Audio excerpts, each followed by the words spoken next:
The views and opinions expressed in this program are those of the individuals involved and do not necessarily reflect the official policy or position of Radyo Agri 90.1 FM management.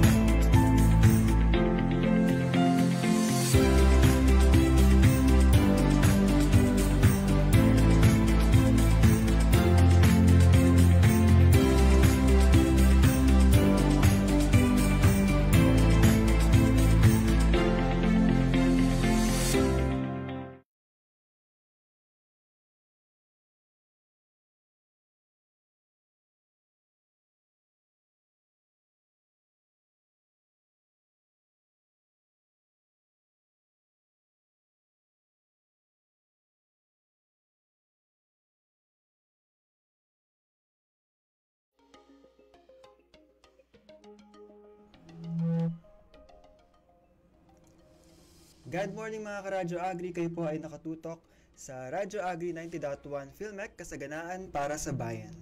So ayan, isang umagang talakayan na naman ang ating pagsasamahan tungkol sa mga usapin sa gender and development dito sa programang Wanna Know, ang inyong weekly dose of gender power. We are the program hosts mula sa Applied Communication Division. Ako po si Alagad Noel. At mula naman po sa Gender and Development Office, ako po si Alagad Tin.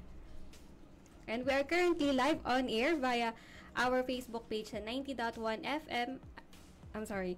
Live on air sa ating radio station 90.1 FM and online via our Facebook page Radyo Agri 90.1 PhilMec. Cross-posted din ito sa ating TA PhilMec CAD Office Facebook page. Ayan. At mula po sa aming programa ay gusto rin po namin ipahatid ang mainit na pagbati sa buong PhilMec community na pinangungunahan ng aming Director 4, Dr. Janicia G. Alvindia. Siyempre ang ating Director 3, Sir Joel Lator, ang ating Interim Director for Research and Development and Concurrent Gender and Development Executive Committee Chairperson, Dr. Nelson C. Santiago, and also our Interim Director for Extension Support and Training Services, Sir Elijah Davalos. And also, good morning din po sa aming to all of the MANCOM members, sa aming GAD Focal Person, Ma'am Bess G. Magararo, good morning po, and sa lahat ng members ng Gender and Development Focal Point System Technical Working Group. To give us a brief overview of the show's previous topic, last episode nga po ay napag-usapan natin Alagad Noel and mga karadyo, itong estado ni WANA report. So, noong February 20 ay inilabas ng Philippine Commission on Women or PCW ang Memorandum Circular Number 2025-03 o ito nga yung Guide on the Preparation and Submission of the Estado ni WANA Report for the National Women's Month Celebration. So, dito nakapaloob ay yung ating PhilMec Estado ni WANA. Mula 2019 hanggang 2024, ating din tinalakay yung ating mga Gender and Development Strategic Framework. Nakapaloob dito si GAD Vision, ang ating GAD Mission, and of course, yung ating tatlong GAD Goals. Tinalakay din natin yung ating mga Client Focus Activities, kasama na din ang ating Organization Focus Activity. Nakapaloob dito yung ating GAD Office, ating GAD Corner, yung breastfeeding or lactation rooms, ang ating GAD webpage, and of course, yung ating Child Minding Center. And yun nga din, pinag-usapan natin yung attributed projects ng PhilMec. And for today's episode nga, Alagad Tin, we're going to dive into another new topic which is related nga sa pag-observe natin ng Labor Day last May 1. So yun nga, pursuant to Executive Order number 262 series of 1987, ay idineklara nga po ang May 1 or first day of May of every year as Labor Day. So regular holiday po ito as embodied in the Presidential Proclamation number 555 series of 2018. At ngayon nga pong taon na ito ay meron tayong tema na manggagawang Pilipino kaagapay sa pag-unlad, sandigan ng mas matatag na bagong Pilipinas. At ngayong umaga nga po ay iikot ang ating usapan sa mga kababaihan sa paggawa at mga kinakaharap nila ng mga challenges or mga stereotypes, syempre ang kanilang mga mahalagang kontribusyon sa pag-unlad ng ating bansa. So ang topic nga po natin ngayong umaga ay Women in Labor Force. At sabi nga po dito, women's employment in the Philippines has shown notable progress in the recent years. Yet, significant gender disparities persist in labor force participation, earnings, and leadership representation. So, ngayong umaga po na ito, mula alas 10 hanggang alas 11 nga po ng umaga sa ating programa, ay tatalakayin natin yung low women's labor force participation in the Philippines. At syempre, nakapailalim po dito yung labor force participation rate, yung employment rate, underemployment, and syempre, i-discuss din natin or bibigyan din natin ng linaw or information pa yung tungkol nga sa pagkakaiba ng wage ng kababaihan sa mga kumpara sa kalalakihan. And yun nga, yung gap na tinatawag, and syempre yung leadership representation. And sa bandang huli po ng ating programa ay pag-uusapan din natin yung Global Gender Gap Index. Ano ba yung mga challenges na ito? At syempre yung female-dominated occupations and yung stereotypes. And bakit nga ba nag-i-exist pa rin hanggang ngayon yung mga stereotypes na ito? Ayan, para simulan yung ating topic ngayong umaga, nais ko lamang sabihin nga na yung mga dito sa Pilipinas, mababa pa rin yung partisipasyon ng mga kababaihan pagdating sa ating labor force. So, sabi nga dito, women's labor force participation ay crucial or mahalaga siya pagdating sa gender empowerment and workplace equality. Yun nga, nabanggit natin kanina, yung Pilipinas ay mababa pa rin yung rate ng ating female labor workforce participation sa East Asia and the Pacific region. So, dahil din dito, women's low labor force participation signifies a wasted opportunity for economic progress and prosperity in the Philippines. So, kumbaga, hindi nga ganyan pantayan yung representasyon ng mga kalakihan at kababaihan pagdating sa ating labor force. So, yun nga, kapag ang mga kababaihan ay empowered at actively na nakakapag-participate sa workforce, hindi lamang ito nagbe-benefit sa kanila, kundi pati also sa ekonomiya natin at society sa kabuuan. So, meron ditong topic tungkol sa labor force participation rate or yung tinatawag natin, o sa maikli ay LFPR. So, ayon sa datos nitong September 2024, yung LFPR natin among Filipino women increased to 55.7% from 54.7% in August and 53.4% in September 2023. No? So, may makita naman tayong increase kahit pa isa-isang percent lang sa pagdaan ng mga buwan. Ibig sabihin nito ay approximately 21 million na employed na mga kababaihan ay marking a rise from 20.54 million in the previous month and 19.66 million in September 2003. So, ayon nga po yan sa Inquirer.net.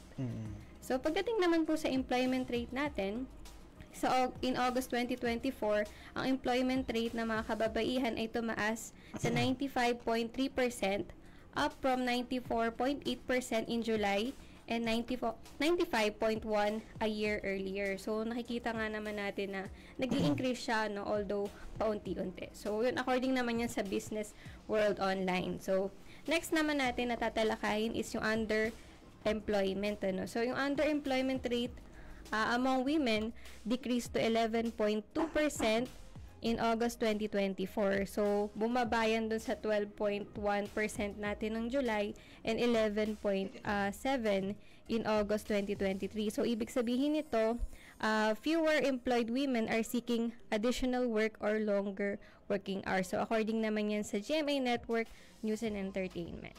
And nabanggit ko nga alagad din kanina yung tungkol sa comparison ng mga women sa men. So, ayun nga, despite yung mga improvements sa mga data, and yun nga, according sa GMA Network, News and Entertainment, women's LFPR remains significantly lower than men. So, yun din yung nabanggit kanina. And as of December 2023, so ito yung recent or yung latest data natin about dun nga sa pagkakaiba ng kababaihan or yung wage ng kababaihan sa kalalakihan, na mayroon ngang 56.27% na mga women age 15 and above ay nagtatrabaho na or nakikipag-participate na sa labor force compared sa 76.97% na mga kalalakihan. And yun nga din yung sa usapin na wage gap po, So, on average daw, ang mga kababaihan ay kumikita lamang ng 78% ng kinikita ng mga kalalakihan. So, meron tayong tinatawag na disparity. So, mas evident or mas pronounced yung disparity sa mga rural areas. Na yung mga kababaihan nga daw ay 43% naman yung kinikita. 43% ng kinikita ng mga kalalakihan. Ayan. And yun nga din sa usapin naman ng leadership representation, underrepresented pa rin yung mga kababaihan when it comes to leadership roles, comprising only 28% kung pag-uusapan natin yung mga elected officials in the Philippines. Yan po ay according sa our academy. And yes, no, medyo malayo-layo pa nga yung tatahakin ng Pilipinas, no? Kasi sa Magna Carta of Women or RA 9710, gusto nga talaga ng Pilipinas na magkaroon ng 50-50 gender balance pagdating sa mga posisyon sa gobyerno. Yun nga lang, by 2020, I think by 2030, 2030, gusto sana nila tong i-reach. Kasi given itong natin, data medyo malayo-layo pa, no? Yung kailangang effort gawin para ma-reach natin itong 50-50 gender balance. So dahil nga dito, yung mababang labor force ng mababang partisipasyon ng mga kababaihan sa labor force sa Pilipinas ay may kadahilanan yan. Meron tayong mga challenges. So, unang-una dito yung gender discrimination sa hiring procedures ay syempre isang malaking challenge yan para sa mga kababaihan kasi minsan nakaka-encounter talaga sila ng mga gender biases and stereotypes na naglilimita ngayon dun sa kanilang mga career or yung chance ba na makapasok dun sa specific na trabaho. And yun nga, yung sa gender bias natin sa workplace ay also makaka-hinder siya or minsan magiging hadlang siya sa professional advancement ng mga kababaihan pagdating na din nga dito sa leadership opportunities and of course yung prolonging the gender gap. So para maka-accomplish naman si Pilipinas or para naman makaangat-angat naman tayo dito, no? Hinihikayat ngayon yung mga organization and legislators to adapt yung mga iba't ibang polisiya at practices na nagpo-promote sa gender equality and women empowerment. So, nakapaloob na nga dito yung paggawa ng isang supportive working environment na free of prejudice and bias. And then, pwede din tayo magkaroon ng mga flexible work arrangements to meet the needs of women, especially yung mga working moms natin, and assuring equal pay for equal effort. Kasi nga nabanggit kanina ni Alagad Noel, na meron tayong wage gap pagdating dito, no? So, syempre gusto din nating i-share sa PhilMec, meron din tayong mga ginagawang steps, no, para mabawasan itong gender gap pagdating sa labor force. So, unang-una, si PhilMec po ay may Equal Opportunity Principle or Equal Employment Opportunity Principle. So, ito nga ay nagsasabi na pwede kang mag-apply dito sa agency namin regardless of your age, sex, gender, ethnicity, political affiliation, disability, kung ano pa man. So, yun, everyone is encouraged po na mag-apply sa amin kasi we can guarantee yun na hindi po namin titingnan kung ano po yung mga qualities na to, no? Pagdating sa inyong capability to work. And physical appearance. Yes, and physical appearance, no? And next po is meron din maternity leave, si PhilMec, and then priority links for senior citizens and pregnant women, and also meron kaming facilities, ito nga yung mga lactation rooms and child minding centers. Kumbaga ito mga nabanggit mo, Alagad Tin, yun yung mga ilan lamang sa mga contributions ni DA PhilMec sa pag-promote ng gender equality and women's empowerment. And syempre, kasama na rin tayo dito ang ating programang Wanna Know, your weekly dose of gender power.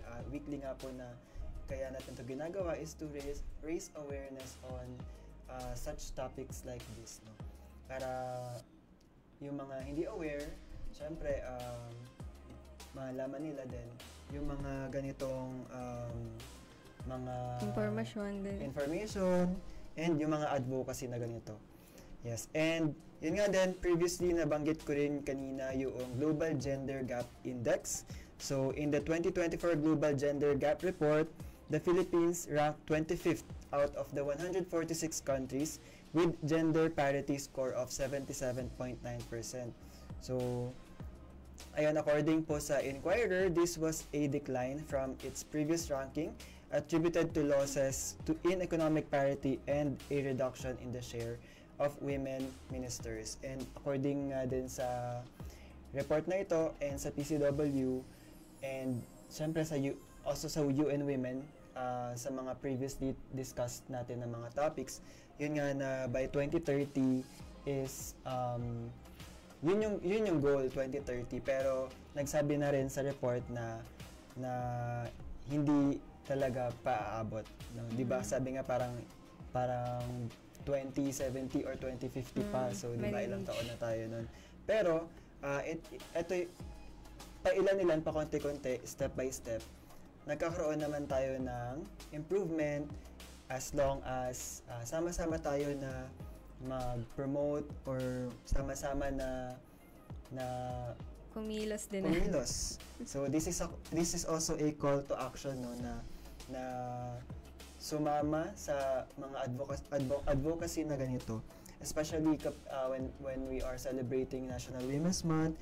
Actually, hindi lang National Women's Month, no. Syempre, all throughout the year, hindi lang din 18-day campaign against 18-day campaign against anong tawag?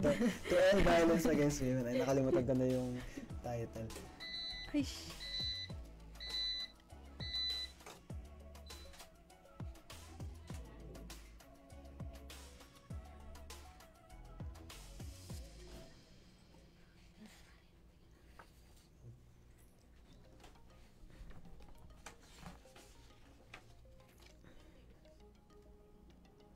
Ayan. So, nagkaroon lang po tayo ng konting technical problem. So, bilang pagpapatuloy po, yun nga yung Global Gender Gap Index and yung mga challenges nga po sa pagsulong ng gender equality and women empowerment. So, hanggang ngayon pa rin nga po ay nagpe-persist pa rin yung mga challenges, including nga po dito yung gender-based violence, workplace harassment, and societal norms that hinder women's full economic participation. For instance, around 1 in 5 Filipino women have experienced violence and harassment in the workplace. Yan po naman ay according sa Business and Human Rights Resource Center. So, yun lang yung mga challenges, no, na mga kinakaharap natin when it comes to promoting gender equality and empowerment. so, ayan, i-share ko lang din pagdating dito sa nabanggit kanina ni Alagad Noel na harassment in the workplace, no? Si PhilMec ay meron din siyang mechanism to combat yung mga ganitong nangyayari sa workplace. So, si PhilMec ay merong Committee on Decorum and Investigation. So, dito nga pwede dumulog yung ating mga empleyado kapag sila ay nakakaranas ng gender-based sexual harassment or any type of harassment sa workplace. So, ayan na nga po, before we dig deeper about our next topic on female-dominated occupations and stereotypes, narito muna ang isang awitin produced by the Philippine Commission on Women. Ito ang Nasa Atin, Kababaihan.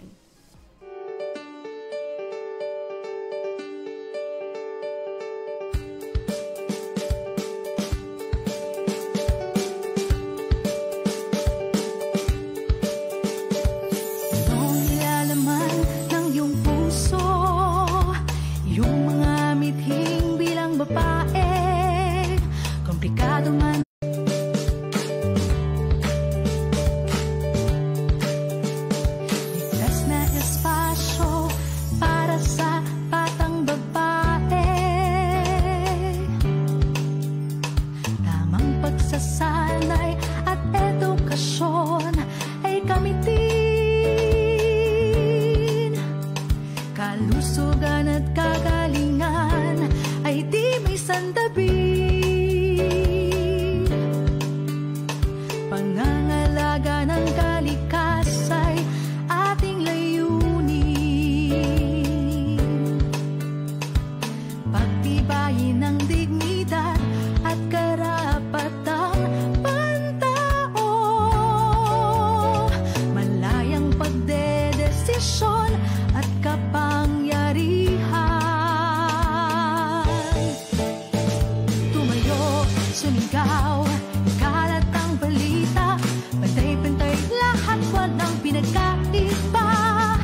awiting Nasa Atin Kababaihan. At muli nga po nagbabalik ang programang Wanna Know, your weekly dose of gender power. Kami pa rin po ang inyong mga kasama, Alagad Team.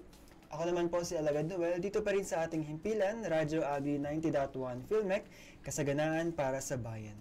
At sa pagpapatuloy ng ating usapin sa Women in Labor Force, ngayon ay aalamin naman natin kung ano nga ba itong tinutukoy natin na female-dominated occupations and mga stereotypes na kinakaharap ng mga kababaihang miyembro ng ating society. So yan na nga po, to give us a deeper information or discussion about female-dominated occupations and stereotypes, kanina nga nabanggit na natin yung mga gender imbalances in male-dominated fields, no, kagaya ng engineering and construction. Pero how about naman yung mga occupation or yung mga trabaho naman na majority ay kababaihan? So, meron din kaya ang stereotype doon? Or meron din kaya itong impact dun sa mga taong nagwo-work dun sa ganong klaseng profesyon? So, ito na nga yung iba't iba nating klase ng female-dominated occupation. So, unang-una, nursing, ano. So, classic example na to na with women making up vast majority of registered nurses. So, share ko lang din no, sa tita ko din kasi nurse din siya, no. So, nung time kasi nila, nung unang panahon, nung unang panahon ay parang, yun yung unang ipapatake ng mga magulang ba o pagbabae ka o teacher, pagbabae ka o nurse. So I think medyo talagang nakadagdag yun sa impluwensya kung bakit family, no, kung bakit maraming mga nurses. So yun nga, next naman natin is teaching, especially in elementary education. So although meron din tayo mga gender balance na nagsishift na, halimbawa sa high school level, medyo tumataas na din yung population ng mga male teachers, no. Pero sa elementary school teaching ay heavily female pa din yung mga kasama dito. And pagdating naman sa social work, syempre ito yung field na focused or in helping and supporting others. So, another where women are predominant workforce. So, bakit kaya pagdating sa social work? Ay, pa din ng mga kababaihan. Dominant pa din pagdating dyan. And then, sa childcare naman, syempre, kapag kukuha tayo ng mga yaya, lagi nating nilalagay sa qualification is babae. So, yun nga, dahil nga siguro sa stereotype na women are nurturing, and then sila din yung kadalasang nagpo-provide. So, kagaya na lang ng example natin kung bakit yung mga daycare providers ay overwhelmingly babae yung kanilang mga staff. And next naman yung secretariat and administrative roles. So, while technology has changed these roles historically and still largely they are female-dominated. So, dahil nga meron tayong kaisipan na pag babae ay mas organized, no? And next naman po sa hairdressing and cosmetology. So, syempre sa beauty industry ay another area yan kung saan marami pa din talaga yung ating female workforce. Pero nakakatawa kasi meron na din talaga tayo nakikita mga lalaking makeup artists. Yes, especially sa mundo ng social media, no, mga content creators ay nag-shift na rin or pumupunta na rin sila sa ganong field, which is good, diba? Tama. Kasi syempre, as influencer sila, no? So, ayun, mas nakakapag-build sila ng confidence dun sa mga gusto rin pumunta or mag-venture sa ganong field. Kasi nga baka nahihiyalan sila minsan dahil nga may kaakibat nga isipin nila, yung thinking nila na kapag lalaki ka, syempre, kung ano yung sinet ng society na pang makeup yan, so pang babae lang. So, syempre, bilang lalaki, mawawalan ka ng lakas ng loob, di ba? Pero, syempre, ngayon, sa panahon ngayon, yung makeup na rin yung ginagamit para din ma-boost yung confidence. Yan, And then, nakakatawa din kasi sa mga glam team, kadalasan yung lead ay talaga mga lalaki din, So, yun nga, medyo nababawasan na yung ating mga stereotype pagdating dito sa ganitong field. And lastly, yung ating librarianship. librarian. So yung mga nasa library daw often seen as quiet and nurturing profession. So kaya daw siguro marami pa ding mga kababaihan yung bumubuo dito sa ganitong klaseng profession.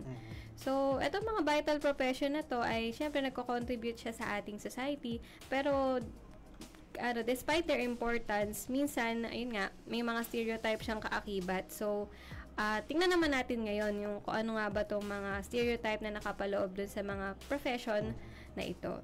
So, unang-una, these are caregiver or nurturing roles. So, ito siguro yung pinaka malaki bang stereotype, no? Kasi nga, ang babae historically ay ina-assign natin sa mga role na caregiver sa pamilya. So, kagaya na nga lang ng mga profession na ito na may kaakibat na pagkaalaga sa iba. So, whether ito ay sa pasyente, sa estudyante, or sa mga kliyente, ay nakikita na ngayon na natural extension nun, ano. So, kaya kapag may mga ganitong klaseng profession, ay nakikita nila na mas appropriate yung babae kasi nga historically, ito na din yung ating na-instill ba sa ating isip. Parang women as seen na parang sila nga yung mahinhin, yung maalaga. So, yun So, yung stereotype na to ay nag-i-imply na women are inherently better suited for these roles due to their nurturing nature. So, kesa na yun nga ito na yung nagagamit nating argument pagdating dito. Yung rather than acknowledging the skills, training, and dedication required. So, kung minsan yung mga ganitong stereotype ay nade-devalue niya yung professional expertise involved. Kasi nga lagi na lang tayo nakafocus na babae, nurturant. Pero often overlook natin yung mga skills and kung ano pa yung talagang capability niya to do the job. And yun nga natin, yung second stereotype natin na these roles daw are less ambitious or less intellectually challenging. So yun, parang hindi mo daw kailangan ng masyadong pag-iisip, ganun. Kasi yun nga, mag-aalaga lang daw, quote and quote.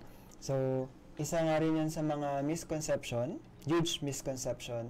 And yun nga, sinasabi na nurses make critical life or death decisions, and teachers are shaping your minds and navigating complex educational needs, and social workers are dealing with incredibly challenging social issues. So,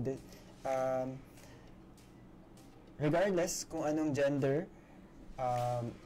lalaki ka man or babae, syempre, yun yung, we took years na pinag-aralan natin yung mga yon para mapunta tayo sa ganung situation. So syempre, sa panahon ngayon, we have to see din yung skills, hindi lang sa physical appearance nila na yun nga, nagbe-base ka lang sa gender. Mas malilesen natin yung gender bias pag tumingin tayo doon sa kung ano ba talaga yung kakayahan ng tao na yun. So yun nga, to add din dito, minsan di ba yung mga nurses daw ay nakaka-encounter ng mga life or death situation, yung talagang hindi ka na pwedeng tumakbo kay ganito, ganyan para mahingi ng tulong, no. So dito din na-challenge ngayon yung kanilang critical thinking skills. So hindi talaga siya totoo na hindi siya intellectually challenging yung profession na to. So yun. And less ambitious na sinasabi, syempre paano ba yun? Parang kasi pagka lahat naman tayo may pangarap, diba? Tama. Pero minsan kasi meron kasi tayo nung tinatawag na parang calling, diba? Parang kumbaga parang sa pagpapari may calling. Parang syempre depende din yan sa kung ano talaga yung gusto mo, kung ano yung passion mo. Syempre yun yung susundin mo. Kasi yun yung gusto mong gawin hanggang sa pagtanda mo. Pero syempre, ginagawa mo yun with the goal pa rin na maabot yung ambition mo. Diba? Yan, tama. Saka meron din tayong syempre mga challenges na na-encounter sa ganito. So for example, ako gusto kong maging doktor. Mas ambitious yun na profession kasi matagal mong pag-aaralan, matagal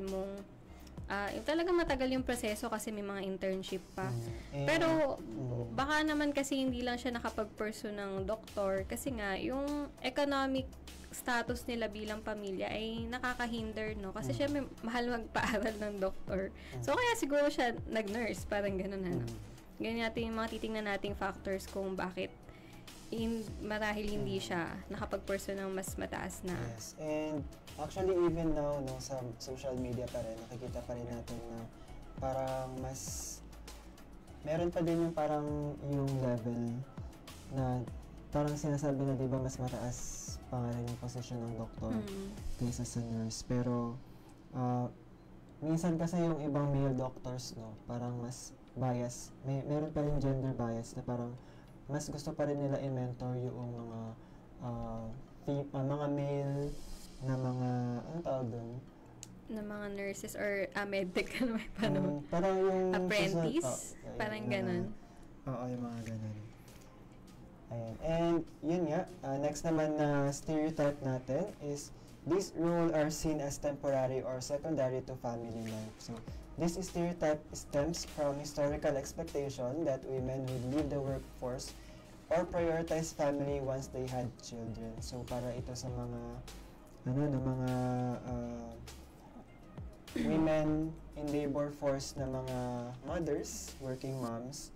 Ayan, syempre na parang yun nga din yung naghihinder then kapag when they are applying sa certain work na parang siguro apart ng question na meron ba siyang asawa, may anak ba siya, so parang yun din kasi yung mga ilan sa mga considerations ng employer kung i-hire niya ba yung female applicant. Kasi syempre, once na nagbuntis or nanganak na yung female when employee na siya, no?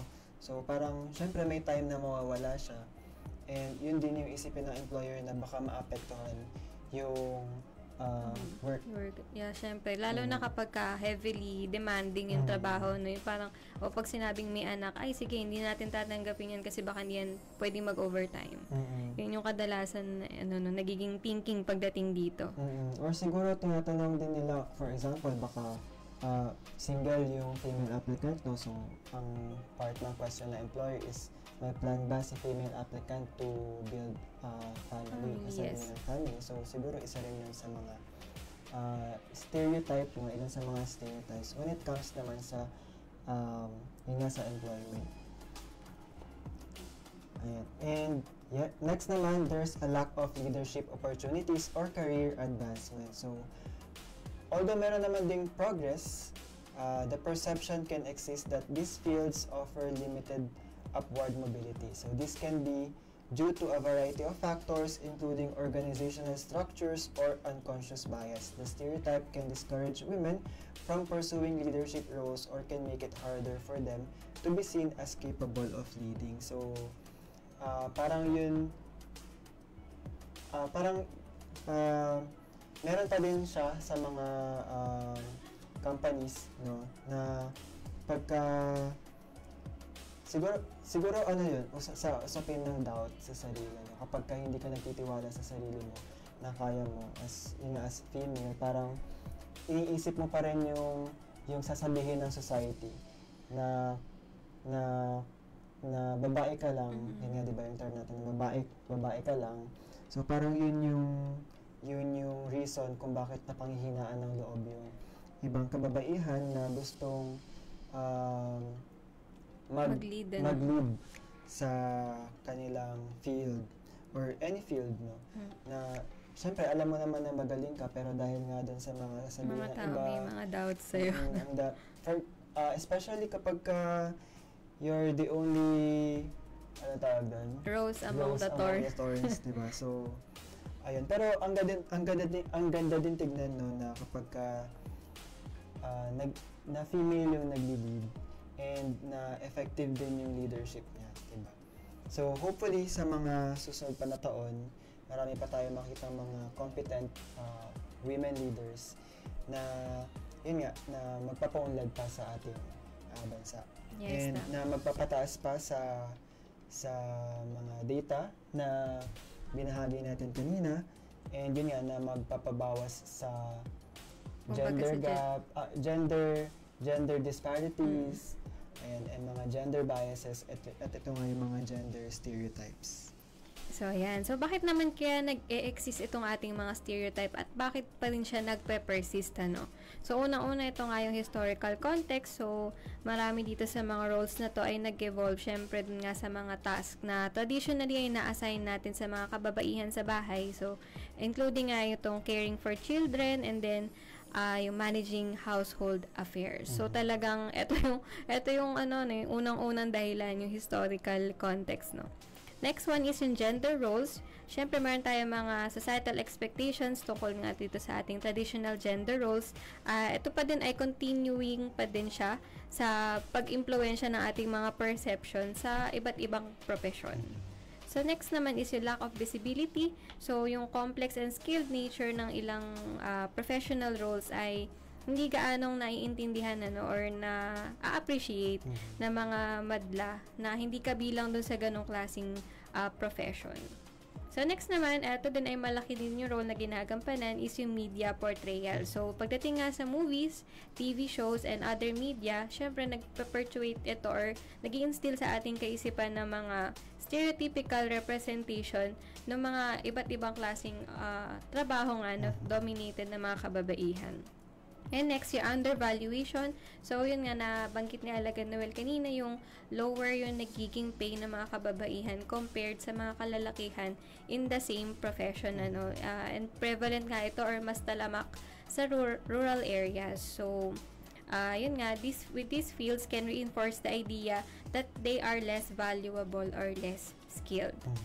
So, bakit ba natin tinitingnan to mga stereotypes na to? Yun, kasi nga meron siyang real-life consequences, no? Siyempre, nakaka-impluwensya siya sa mga career choices ng mga kalalakihan at kababaihan. Nagko-contribute din siya sa tinatawag nga nating gender pay gap.